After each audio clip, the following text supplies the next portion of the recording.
Hello guys, welcome once again to my channel. मैं आपके लिए कुछ शेयर्स लेके आया हूं जो कि करंट मार्केट सिचुएशन अगर आप देखेंगे तो मार्केट टॉप पे है। मार्केट ने हाई को ब्रेक कर लिया है अपने लेवल को। तो ये मार्केट ऊपर जाने वाला ही है, दिखता है अभी। नॉर्मली अगर मार्केट का सेंटीमेंट एक बार ब्रेक करता है ना, तो ब्रेक करने के बाद उसका ऊपर जाने का चांसेस ज़्यादा रहेगा। वो कहाँ तक जाएगा ये अभी सवाल डिपेंड करता है कि कोई इवेंट्स, जैसे पहले रशिया का क्राइसिस आया था, चल रहा था अभी, उसमें कुछ डेवलपमेंट, कैसा डेवलपमेंट रहेगा। फिर कोविड की खबर सुनने मिली कि अमेरिका में कोविड आया था, चल रहा है, अभी कुछ केसेस मिले हैं, वो क्या है मतलब। तो ऐसे कोई इवेंट्स अगर होंगे उससे मार्केट जो है वापस पुल बैक करेगा। पर इसके लिए क्या है, हमने अपने आप को प्रोटेक्ट करना पड़ेगा। ऐसे शेयर्स को सिलेक्ट करके अपने पोर्टफोलियो में, जहाँ पर आपको रिस्क कम रहे और जहाँ पर रिवॉर्ड ज़्यादा रहे। उसके लिए क्या है कि जो आपके लिए जो जो प्रॉफिटेबल कंपनीज हैं, जो ईयर मंथ और में quarter on quarter and year on year profit growth और सेल्स ग्रोथ दिखा रही है, और जिसका शेयर प्राइस में उस कंपैरेटिवली ज़्यादा उछाल नहीं हुआ हो, हम वो कंपनी को ही सिलेक्ट करते हैं। तो चलिए पहले आपको दिखाते हैं हम जिलेट के बारे में। तो जिलेट का अगर अपन देखें तो जिलेट एक ब्लू चिप कंपनी है, फंडामेंटली बहुत स्ट्रॉन्ग कंपनी है, और हर घर में, हर मार्केट में, हर जगह पे इसके प्रोडक्ट चलते हैं, हर घर में लोग यूज़ करते हैं इसके प्रोडक्ट्स। और जिलेट में अगर आप देखें तो करंट प्राइस 5000 चल रहा है।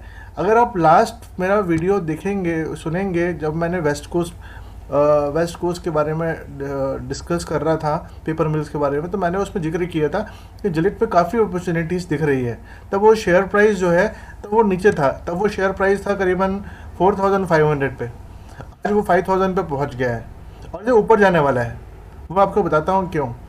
तो देखिए, आर के हिसाब से 50% तो उसका आर है, कैपिटल एम्प्लॉयड है, रिटर्न ऑन कैपिटल एम्प्लॉयड, और रिटर्न ऑन इक्विटी जो है 35%, मतलब कि शेयर होल्डर्स को 35% रिटर्न देता है। और कैपिटल एम्प्लॉयड मतलब कि सारे एसेट्स, इन्वेस्टमेंट पे, assets plus asset plus working capital बोलते हैं, that is capital employed.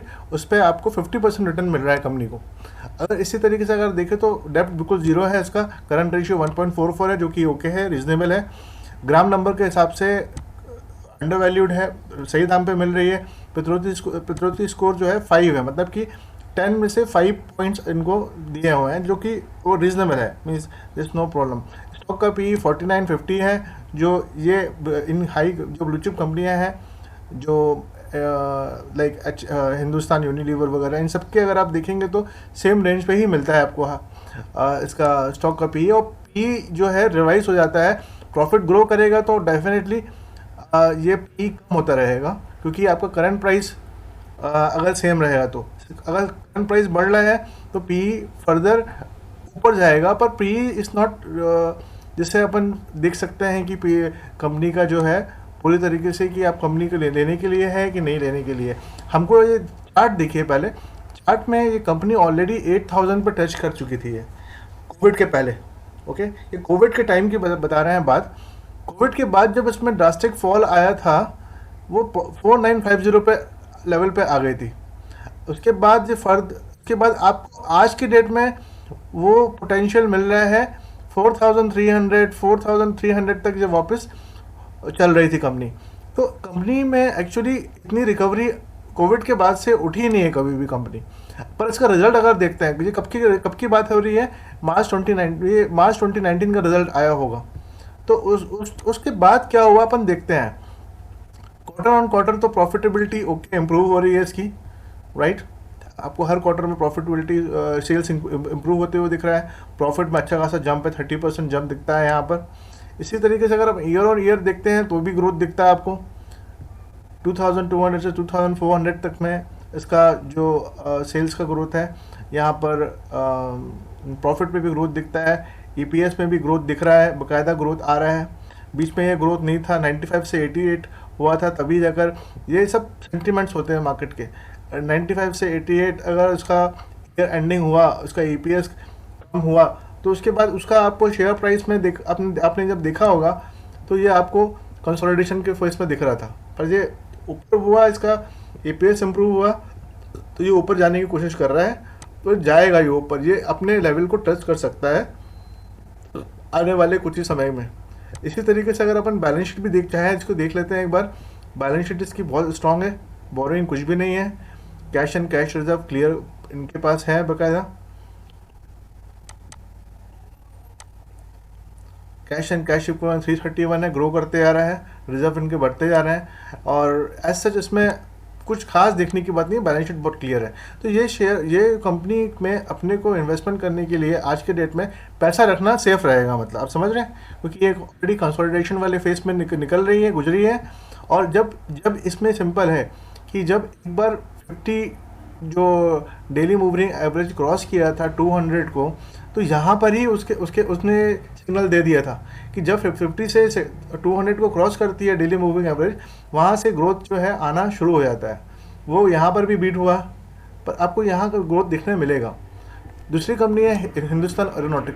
Hindustan aeronautic को सेलेक्ट करने का रीज़न क्या है कि अगर आपने रिसेंटली डेवलपमेंट देखा, मोदी जी गए थे यूएस में, उन्होंने काफ़ी एमओयू साइन किए, उनको बाकायदा एचएएल के लिए भी एमओयू साइन हुआ है, एमओयू साइन हुआ है जो कि जीई के साथ में पार्टनरशिप करेंगे और वो जेट इंजन्स में साथ में काम करेंगे, उनको टेक्नोलॉजी ट्रांसफ़र भी होगी। इसी तरीके से अगर आप देखें तो इसमें बहुत पोटेंशियल है। स्टॉक का पी आपको वैसे भी कम रीजनेबल रेट में दिख रहा है, भले ही शेयर प्राइस ऊपर जाते जा रहा है, उसमें आज के डेट में ही लोगों ने इंटरेस्ट लेना शुरू किया कुछ सालों से। पर अगर आप देखें तो इसमें ग्राम नंबर के हिसाब से भी देखें, पेट्रोल स्कोर के हिसाब से देखें, ये कंपनी फर्स्ट क्लास इन्वेस्टमेंट करने के लिए ऑलवेज अपॉर्चुनिटी रहेगी यहाँ पर। और आपको पैसे को डिविडेंड भी दे रही है, क्योंकि पीएसयू कंपनी है। नॉर्मली पीएसयू में हम इंटरेस्ट दिखाते नहीं हैं, पर ये पीएसयू क्या है, चले मीन्स एक बहुत फ्यूचर में चैलेंजिंग पीएसयू रहेगा, क्योंकि यहाँ पर अपन बात कर रहे हैं जेट फाइटर्स की, तेजस की बात कर रहे हैं। तेजस का एक एयरक्राफ्ट की ही वैल्यू जो अगर सेल कर रहे हैं तो 650 करोड़ की होती है, वन पीस की, अगर आप सोचें तो नंबर ऑफ इसमें और भी चीज़ों में डील करता है। फिर रिवर बिकेगा तो उसके बाद रिपेयर मेंटेनेंस भी है, और ऑलरेडी इन्होंने सप्लाई भी किए, करने का ऑर्डर इनके पास बहुत है ऑर्डर बुक में। जो अपने यहाँ डिफेंस के ही ऑर्डर्स हैं, उनके ही ऑर्डर को सप्लाई करने में अभी काम चल रहा होगा इनका, और इनके रिपेयर मेंटेनेंस वगैरह का सारा काम भी करते हैं।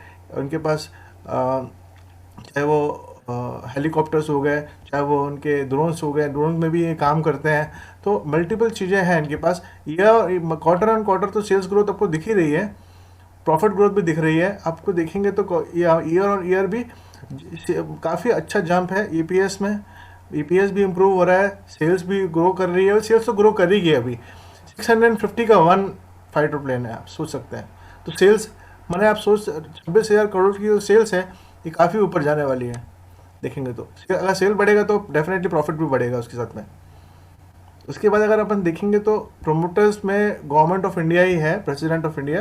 ये शेयर अपने अभी 3.5% उन्होंने अपनी हिस्सेदारी बेची थी, और ग्रेजुएट धीरे धीरे कम करेंगे, क्योंकि वो अपना पैसा निकाल के, क्योंकि ये काम गवर्नमेंट का काम नहीं है कि बिजनेस करें, ये बोला है राकेश झुनझुनवाला जी ने कितने बार बताया है कि पीएसयूज़ को वहाँ से हटना चाहिए और बिजनेस पे फोकस ना करके देश पे फोकस करना चाहिए। और ये कॉन्सेप्ट बहुत अच्छा है उन्होंने बोला।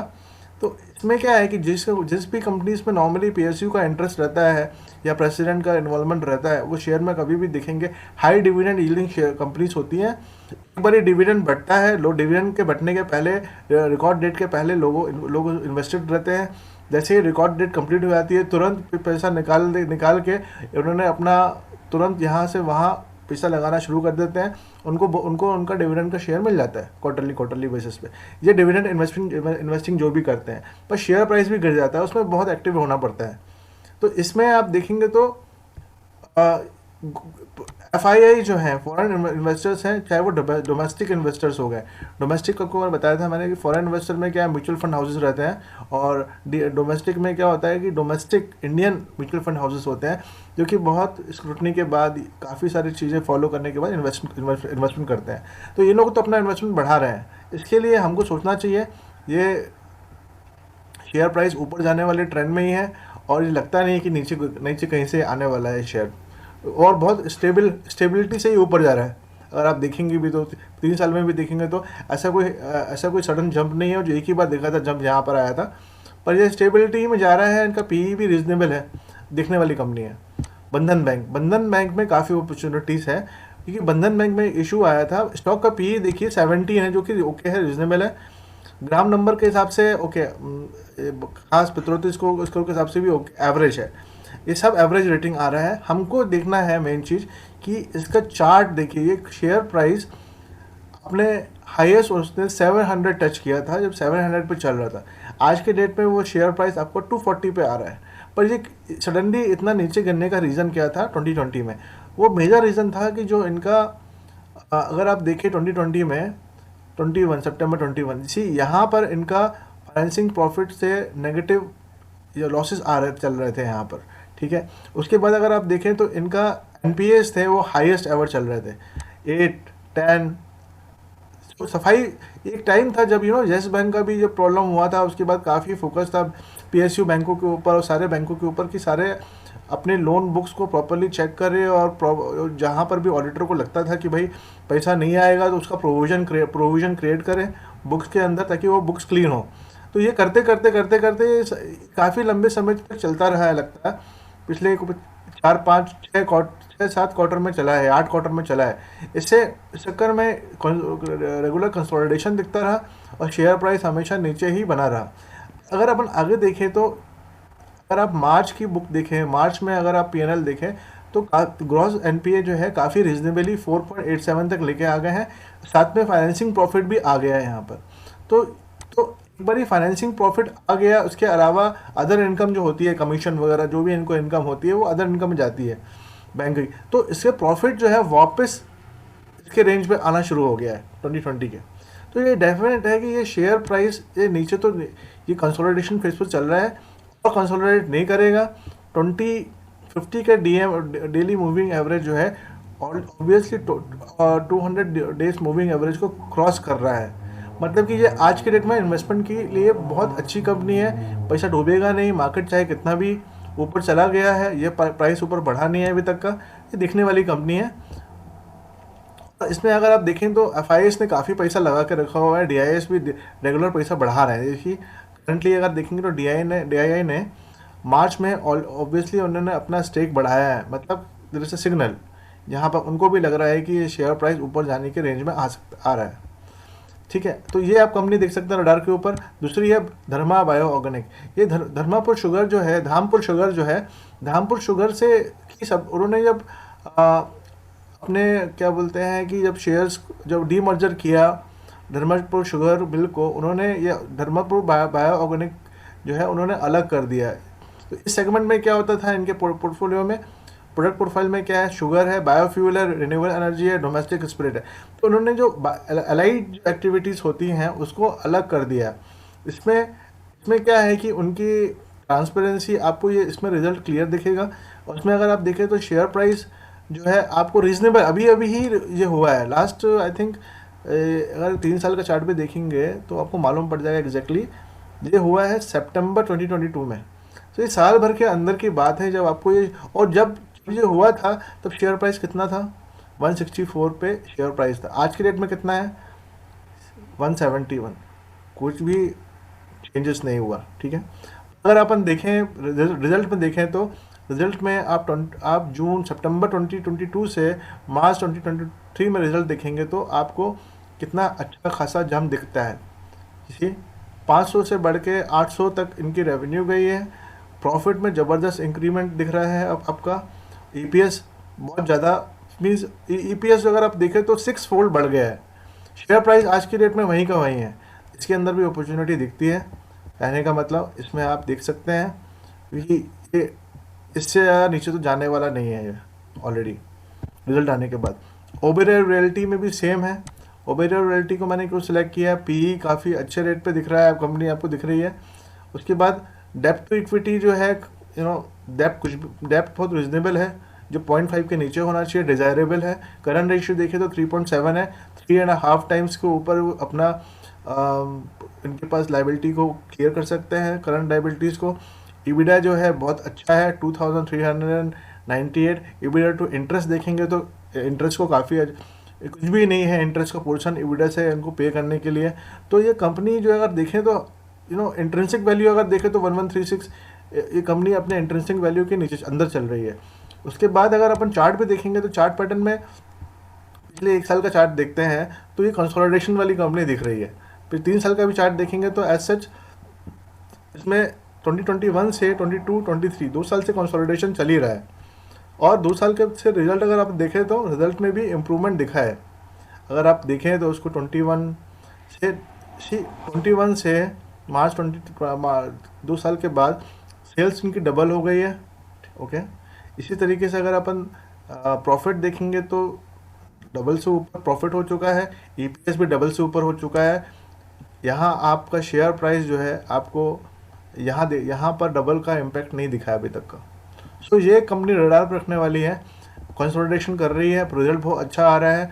और अगर आप देखें तो ये कंपनियां हम जरूर ऐसी कंपनियों पे सिलेक्ट करना चाहिए जहां पर फॉरेन के इन्वेस्टर्स और डोमेस्टिक इन्वेस्टर अपने आप को इन्वेस्टेड रखते हैं या स्टेक बढ़ाते हैं। हमारे लिए पॉजिटिव हो जाता है कि कहीं ना कुछ हम सही जगह पे जा रहे हैं। और देखेंगे पब्लिक के पास कुछ भी नहीं है, 2.42 ही है पब्लिक के पास।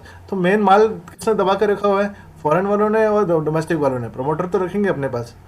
तो ये एक सिग्नल है जहां पर आप सोच सकते हैं कि आपको इन्वेस्टेड रहना कि नहीं रहना। इसी के साथ में आपको चलिए मैं दिखाता हूँ 2 कंपनी आपको मैं लेके आया हूँ आपके सामने, जो कि बहुत ही अच्छे पैनी स्टॉक्स हैं।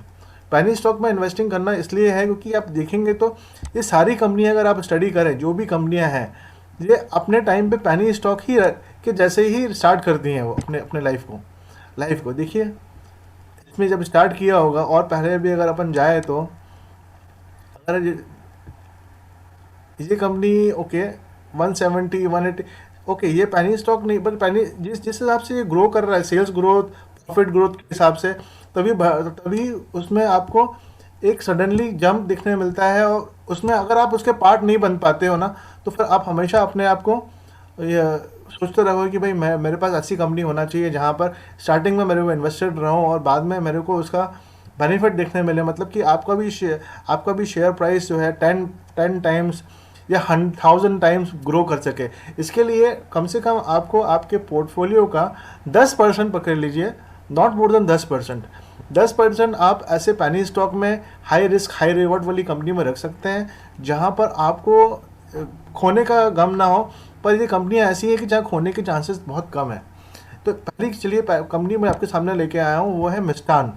ये मिष्ठान फूड में मैंने ऑलरेडी शेयर बाय किए हुए हैं, काफ़ी मैंने लेके रखे हुए हैं अपने पास। और मेरे को ग्रोथ मीन्स जब मैंने बाय किया तब 8 रुपये का रेट पे था, तो 10 के रेट में मिल आज जो 10 रुपये का हो गया है।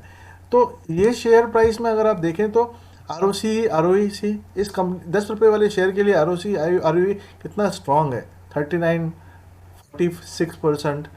ग्राम नंबर के हिसाब से ओके मीन्स वो अंडर वैल्यूड नहीं है, ओवर वैल्यूड दिखती है उनको। पर अगर अपन देखें तो इंट्रिंसिक वैल्यू के हिसाब से कंपनी आसपास चल रही है। बुक वैल्यू तो कम है, ओके उससे प्रॉब्लम नहीं है।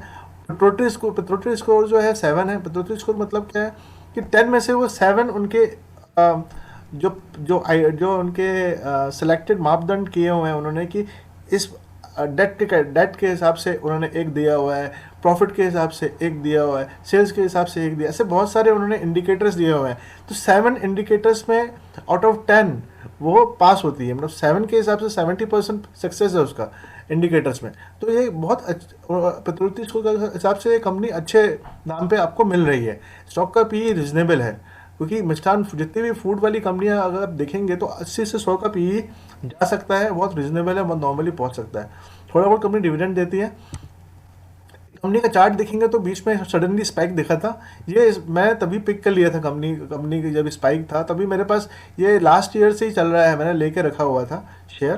तो मेरे को अभी भी अपॉर्चुनिटी दिखती है क्योंकि जिस हिसाब से उनका रिजल्ट आ रहा है देखने वाले हैं। अगर कंटिन्यूस अगर हम 10 साल का कंटिन्यूस देखें तो जब से ये कंपनी स्टार्ट हुई है तब से 35% का उसका 35 रुपीज़ तक का ये जा चुका था शेयर। आज के डेट में वो 10 रुपये का मिल रहा है। और इस हिसाब से सेल्स ग्रोथ और प्रॉफिट ग्रोथ अगर आप देखें क्वार्टर ऑन क्वार्टर, आप देखिए कंटिन्यूसली सेल्स ग्रो कर रहा है, प्रॉफिट ग्रो कर रहा है, ठीक, प्रॉफिट ग्रो करते आ रहा है, ठीक है। उस हिसाब से आज की डेट में शेयर प्राइस में वो ग्रोथ का फैक्टर दिखा नहीं है। स्पाइक तो आए हैं बीच बीच में, उतना ग्रोथ दिखा नहीं है। यहाँ पर भी अगर आप देखेंगे तो या सेल्स भी ईयर ऑन ईयर ग्रो कर रहा है, profit year on year grow कर रहा है। ये कंपनी करती क्या है, ये कंपनी 4 मेन चीज़ों में काम करती है। एक है salt, packed salt, refined salt को मार्केट में सब बेचती है। और दूसरा है wheat flour, packed wheat flour करती है। बासमती राइस उनका प्रीमियम ब्रांड वो बोलते हैं, वो करती है। और तुअर दाल। ये चार कॉमोडिटी इंडिया के लिए कितनी इंपॉर्टेंट है, क्योंकि हमारा जो मेन फूड है वो चार कॉमोडिटी पे ही चलता है, तो ये इसका डिमांड कभी नहीं कम होने वाला है इंडिया में, चाहे इंडिया के बाहर वो एक्सपोर्ट करेंगे। बासमती का बहुत ह्यूज मार्केट है इंडिया के बाहर भी। तो ये ये एक शेयर प्राइस आपको ग्रो करते हुए, जिस हिसाब से सेल ग्रो करती हुई दिख रही है, ये वैसे ही शेयर है जहां आपका पैसा जो है 100x भी ग्रो कर सकता है, कोई बड़ी बात नहीं है। ये आप देखें रिसेंटली में देखेंगे तो एफआईआई ने पैसा डालना शुरू किया है। इसमें मार्च में पहली बार उन्होंने अपना सब्सटेंशियल पैसा डाला है 1% के ऊपर, तो अपने को दिखता है। और प्रोमोटर्स ने भी अपना इन्वेस्टमेंट, उन्होंने स्टेक बढ़ाया हुआ है यहाँ पर। तो उनको भी कहने के लग रहा है कि भाई उनको धीरे धीरे यहाँ बढ़ाना पड़ेगा, क्योंकि यहाँ ग्रोथ दिख रहा है, तो उसका मजा, उनका बेनिफिट वो उनको भी चाहिए, ठीक है ना। तो ये एक चीज़ आप अपनी कंपनी को रडार रह सकते हैं। दूसरी है पटेल इंजीनियरिंग। पटेल इंजीनियरिंग का भी सेम मिष्ठान के जैसा ही अगर आप देखें तो पी उसका 14 है। इसका मार्केट में जो नॉर्मल पी 20-25 का ही बोलते हैं, इंडस्ट्रियल एवरेज पी 20-25 का बोलते हैं। तो बुक वैल्यू के कम कम का शेयर है, पास पे चल रहा है। आरओसी आरओई रिजनेबल है। डेप्ट इक्विटी अगर आप देखें तो 0.6 है, जो कि थोड़ा ज़्यादा है, पर इट्स ओके, रिजनेबल है, क्योंकि वो कंपनी अगर ग्रो कर रही है और धीरे धीरे अपना रिजर्व बढ़ा रही है, प्रॉफिट बन रहा है, तो वो क्लियर कर लेगी। ईबिडा देखिए, ईबिडा जो है earning before interest depreciation and tax, तो ये बेसिकली क्या, कैश जनरेशन ही होता है। अर्निंग बोले तो प्रॉफिट नेट प्रॉफिट के बीच में हम क्या क्या चीज़ें मैनेज करते हैं, डेप्रिसिएशन हो गया, चाहे वो इंटरेस्ट, ये नॉन कैश एक्सपेंसेस होते हैं। तो अगर हम सबको ऐड कर लेते हैं तो हमारा ईबिडा जो है 745 करोड़ का ईबिडा है साल का। उसके अगेंस्ट में साल में उनको इंटरेस्ट पे करना है 418 करोड़ का। उसके बाद जो कैश पैसा बचेगा वो रिजर्व में जाएगा या फिर फिक्स एसेट्स में जाएगा। तो डेफिनेटली इतना बड़ा इंटरेस्ट सर्व करने की कैपेसिटी रखते हैं। उसके बाद वो पैसा, उस पैसे से अपने डेब्ट्स को भी क्लियर कर सकते हैं। तो ये एक चीज़ है। और प्रकृति स्कोर के हिसाब से भी कंपनी ने उस 7 का स्कोर दिया हुआ है, जो कि बहुत अच्छा स्कोर है। तो अगर आप देखें चार्ट पे इंटरेस्टिंग बात आप देखिए कि ये चार्ट आज के डेट में कंपनी अभी भी ऊपर ही जा रही है। मेरे पास भी शेयर है इसके, तो कंपनी ऊपर जा रही है, अब 35 पे 33-35 को टच कर रही है। पर अगर इसका सरप्राइजिंग 10 साल का चार्ट पैटर्न देखें, मैक्सिमम चार्ट पैटर्न देखें, ये कंपनी मैक्सिमम खोलता हूँ मैं, ये कंपनी कहाँ पर थी, 700 रुपये में थी। आज की डेट में आप देखें तो ये जस्ट रिवर्स चार्ट है। अगर आप एज्यूम कीजिए कि अगर ये कंपनी सही इसी तरीके से ग्रो करते रही है, सेल बढ़ रहा है, प्रॉफिट बढ़ रहा है, ये अगर ये इस रेंज में वापस गई तो कितना कितना एक्स मल्टीप्लाई हो जाएगा पैसा आपका, आप सोचिए। तो ये ऐसा होता है, मीन्स आपने ऐसे बहुत सारे चार्ट देखे होंगे जस्ट अपोजिट रिवर्स डायरेक्शन में, जहाँ पर छोटी कंपनियाँ हैं। लॉयड स्टील को आप देख लीजिए। लॉयड स्टील 3 रुपये 50 पैसे, 3 रुपये का स्टॉक था, 2 रुपये 3 रुपये का स्टॉक था। हमने पहले लेते थे उसको 2019 में, फिर हमने इसको छोड़ दिया कि यार ऐसा कैसा हो सकता है कि ये पैसा बढ़ रहा है, क्योंकि उस टाइम पर रिजल्ट दिखता नहीं था हमको, क्या चल रहा है, क्या डेवलपमेंट हो रहा है, नहीं मालूम पड़ता। धीरे धीरे रिजल्ट बढ़ रहा था, उसका प्रॉफिट बढ़ रहा था, पर वो सडनली स्पाइक जंप आना शुरू हुआ लॉयड स्टील में। और उसके बाद वो शेयर प्राइस 3 रुपये से 300 रुपये टच कर गया, 250 रुपये 300 रुपये का शेयर प्राइस चल रहा है उसका। सेम वे में यहाँ पर भी आपको ऐसा कुछ दिख सकता है।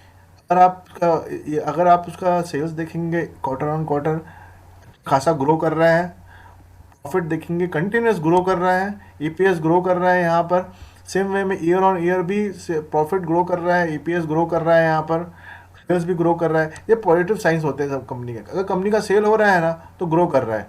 उसके बाद अगर आप प्रमोटर्स को होल्डिंग देखें तो प्रमोटर्स अपना होल्डिंग डिक्रीज कर रहे हैं। यू डोंट नो, ये एक चीज़ सेंसिटिव है कि प्रमोटर होल्डिंग अपना क्यों डिक्रीज कर रहे हैं। वो एक चीज़ हमको कि पेनी स्टॉक तो पेनी स्टॉक है, वी डोंट नो कि सडनली सेम चीज़ अगर आप लॉयड स्टील में देखेंगे तो एक टाइम पे प्रमोटर्स पूरे गायब थे, तो सडनली प्रमोटर बीच में आके बैकअप जंप कर गए वहाँ पर। तो यहाँ पर भी वी डोंट नो कि क्या हो सकता है फ्यूचर में, कि मे बी आज उनको वो अब क्या शेयर प्राइस मार्केट में लिक्विडेट करके फिर कहीं और इन्वेस्ट कर रहे हैं पैसे को। फाइव पैसा उन्होंने अपना स्टेक कम किया है। नॉर्मली क्या एवरेज करने हर एक जो इन्वेस्टर्स होते हैं वो प्रॉफिट बुक करने के उसमें कहीं ना कहीं रहते हैं। तो जब भी उनको दिखता है कि उनका प्रॉफिट काफ़ी रिजनेबली उनको मिल रहा है, पैसा डबल हो गया है, तो वहाँ से विड्रॉ करना शुरू कर लेते हैं कि चलो 50% निकाल लेते हैं, 25% निकाल लेते हैं। या फिर देख, यहाँ पर DIA ने भी सेम किया है। तो प्रॉफिट को उन्होंने क्या है, प्रॉफिट को, पैसे को निकाल लिया उसने, अपना पूरा प्रॉफिट। अगर अगर आप 100 रुपये, 10 रुपये का शेयर 20 रुपये हो जाए, तो आप उसमें तो 10 रुपये निकाल लेंगे, तो मतलब क्या है, आपने प्रॉफिट को इन्वेस्टेड रखा है। सेम कॉन्सेप्ट वो जितने भी फॉरेन इन्वेस्टर्स हो गए या फिर आपके डोमेस्टिक इन्वेस्टर्स हो गए, वो भी सेम कॉन्सेप्ट पे करते हैं कि उनको भी किसी और का पैसा से इन्वेस्टमेंट करके उनको रिटर्न वापस करना है। तो वो भी क्या, रिस्क एंड रिवॉर्ड पे वो भी ध्यान देते हैं, तो इसीलिए हमको इस सारी चीज़ों को समझते हुए, जो हमको अगर लगता है कि यहाँ पर ग्रोथ के लिए अपॉर्चुनिटी है, पर कैलकुलेटेड अपॉर्चुनिटी होना चाहिए। और हमको सोचना क्या है कि हमारे दिमाग में भी जो FIs और DIs का कॉन्सेप्ट वो किस लेवल पे सोचते हैं, और हमको ऐसा इन्वेस्टर क्या सोचना चाहिए, सारी चीज़ों को सोचते हुए हमको इन्वेस्टमेंट करना चाहिए। और कंपनी ग्रो करेगी तो उसमें क्या है, हमको ग्रोथ वाली कंपनी से ही बेनिफिट मिलना है, क्योंकि हमारा पोर्टफोलियो तभी ग्रो करेगा जब कंपनी हमारे पास जो है वो ग्रो कर रही है। चाहे वो कंपनी में मार्केट में कितना भी रिसेशन आ जाए, वो टेम्पररी होता है। क्योंकि आज तक 2008 में भी जो हुआ था, चाहे वो कोविड पैंडेमिक हुआ था 10 साल के बाद, उसके बाद जो मार्केट में जो भी इवेंट आए थे, वो सिर्फ इन्वेस्टर्स के लिए अपॉर्चुनिटी लेके आते हैं कि वो उस टाइम पे इन्वेस्टर्स जो है डरे ना, वो सही बॉटम क्या बन रहा है वो नहीं मालूम होता है इन्वेस्टर्स को। इसके लिए जब आपको बॉटम नहीं मालूम होता है, तब आपको क्या, एवरेजिंग कॉन्सेप्ट पे काम करना पड़ता है। कि फॉर एग्जांपल आज की डेट में इसी को शेयर को पकड़ लीजिए कि यहाँ पर बॉटम क्या है, मतलब कि क्या इससे नीचे जा सकता है पटेल इंजीनियरिंग, क्या ये सही प्राइस है लेने के लिए। ये अभी आज के डेट में 35 चल रहा है ऊपर, पर हमको नहीं मालूम है कि ये आज के डेट के लिए 35 सही प्राइस है कि नहीं, एक्सपेंसिव तो नहीं है। तो एक्सपेंसिव नहीं है, क्योंकि आपको एक्सपेंसिव क्यों लग रहा है, आपका PE बढ़ा हुआ है, इसके लिए एक्सपेंसिव लग रहा है। प्रोबेबिलिटी स्कोर मैंने सारे पैरामीटर मीट कर रहे हैं अच्छी कंपनी के लिए।